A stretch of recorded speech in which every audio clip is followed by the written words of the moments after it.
Welcome back, everyone. We have journeyed through ancient councils, debated philosophies, and sifted through historical texts to understand the origins of the Trinity.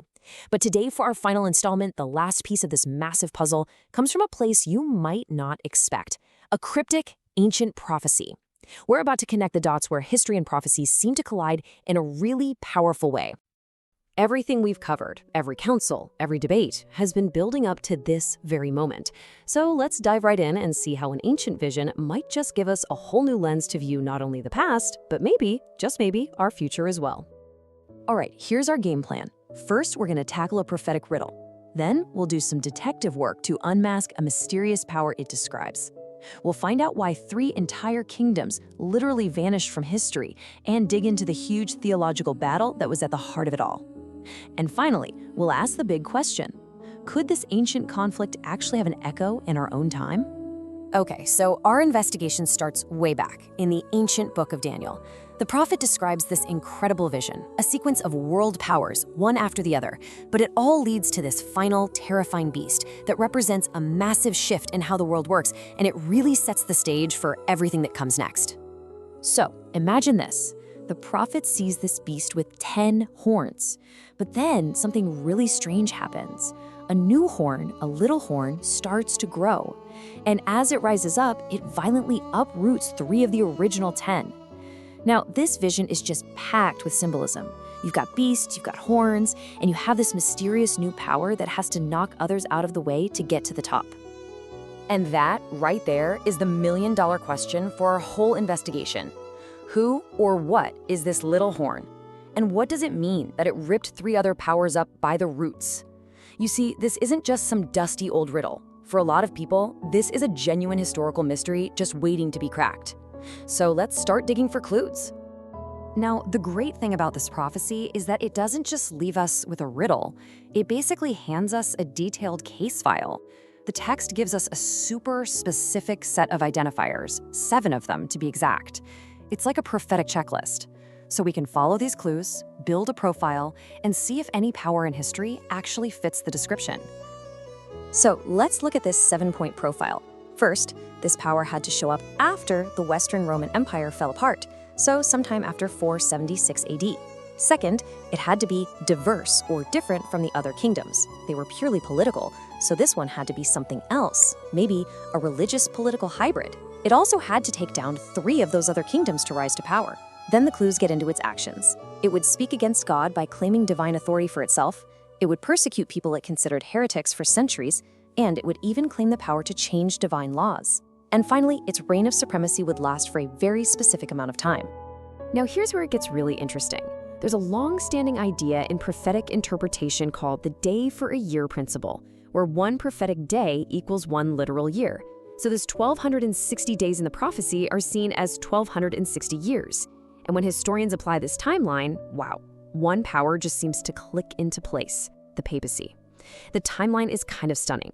It kicks off in 538 AD, which is the exact year the last of its 3 major Arian rivals was defeated. Now add 1,260 years to that, and where do you land? 1798. That's precisely the year Napoleon's army marched into Rome and arrested the Pope, temporarily ending the papacy's political power. For many, that's too perfect to be a coincidence. Okay, so if we follow that line of thinking, that the little horn points to the papacy, it immediately brings up our next big question. The prophecy says 3 horns were plucked up by the roots. That language is intense. It doesn't just mean defeated in battle. It means totally, completely eradicated. So why? Why were these 3 specific kingdoms targeted for total destruction?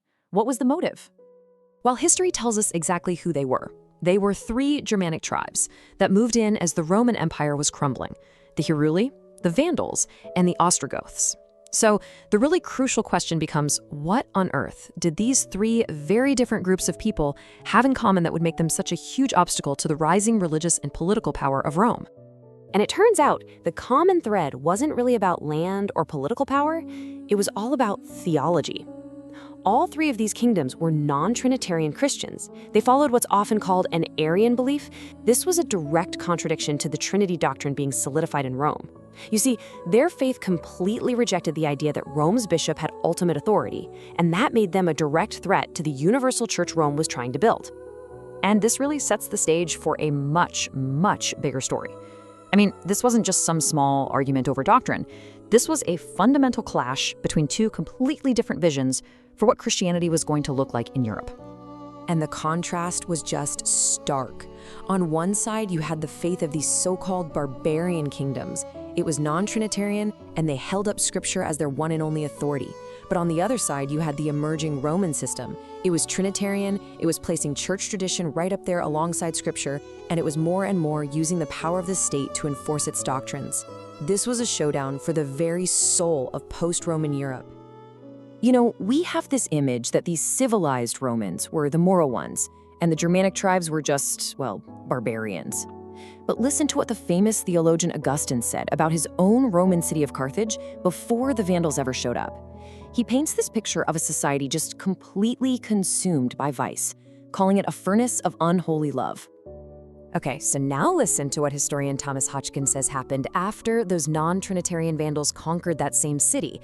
He says they marched in like an army of the Puritans.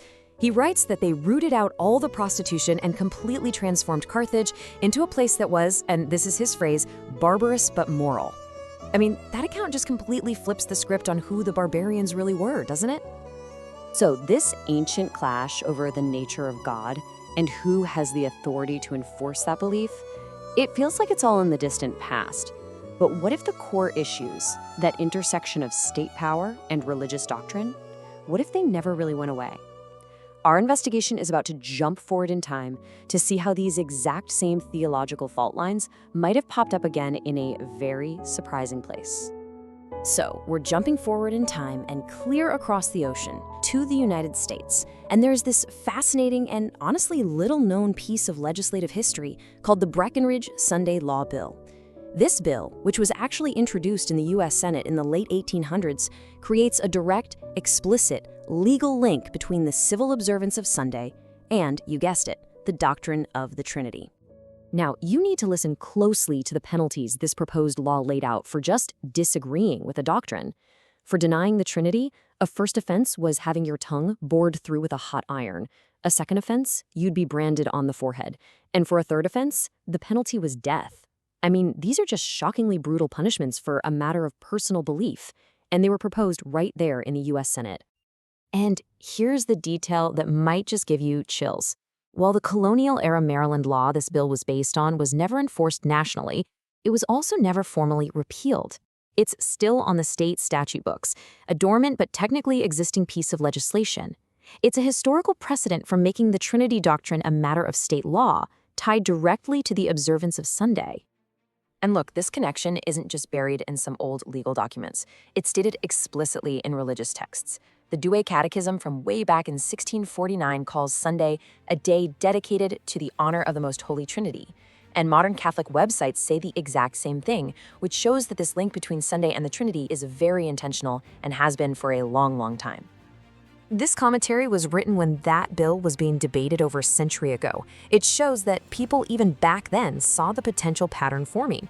The writer basically said, hey, if keeping Sunday becomes the mark of a good patriot, then anyone who doesn't, or anyone who disagrees with the reason for keeping it, could easily be painted as an enemy of the state. It is a pretty sobering thought. And so our entire investigation comes full circle, ending right where it began, with a big question. We've traced one interpretation of how a single theological belief may have literally redrawn the map of Europe and decided the fate of entire nations. So if history really is a guide, it forces us to ask, what foundational beliefs are shaping our world right now? Thank you so much for joining us on this series.